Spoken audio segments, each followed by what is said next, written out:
In today's video, I'm going to teach you how to create a new Salesforce Developer Org. This is a fundamental skill for anyone looking to build and test applications within Salesforce. A developer org provides you with a safe environment to explore, learn, and refine your skills. Let's dive into the process, step by step, and walk through each part thoroughly so you'll have your developer org up and running in no time. To begin, navigate to the Salesforce Developer Portal.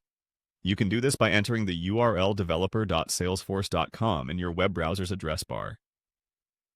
Once you're at the site, take a moment to acquaint yourself with the various resources available to you. This site is a treasure trove of information, tutorials, and community support that will aid you in your Salesforce journey. Now, look for the Get a Developer Edition button on the portal's main page. Click on it, and this action will take you to the sign-up form for creating your developer account. This form is where you'll input your personal and professional information, so make sure you have your details ready. The next field to fill in is your first name. Enter it accurately, as this will be associated with your user profile. Right below is where you'll enter your last name. Ensure these details reflect your legal name, as they'll help with account verification later on. Moving on, you are prompted to input your job title.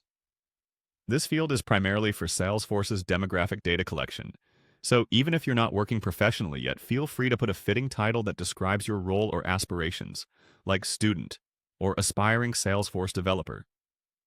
Now it's time to provide a valid email address. It's crucial to input an email that you frequently check, because Salesforce will use this address to communicate important information, including your account activation link. After your email, you'll need to enter your company name. If you're registering as an individual, you can simply put your own name here. It's mainly a formality, so don't stress if you're not affiliated with a company just yet. Scrolling down, you'll see a checkbox where you need to agree to the terms and conditions. Ensure you read through these terms so you're aware of what you're committing to. Check the box to acknowledge your consent.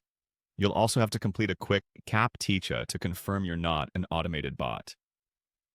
Click on the CAPTCHA checkbox. If prompted, follow any additional instructions it may give you. Finally, click on the Sign Me Up button to submit your registration. This will trigger a confirmation email from Salesforce to be sent to your provided email address. Be sure to check your email inbox, and don't forget to look in your spam folder just in case the email ended up there. Follow the instructions in the email to activate your account, and you'll be all set to start exploring your new Salesforce Developer Org.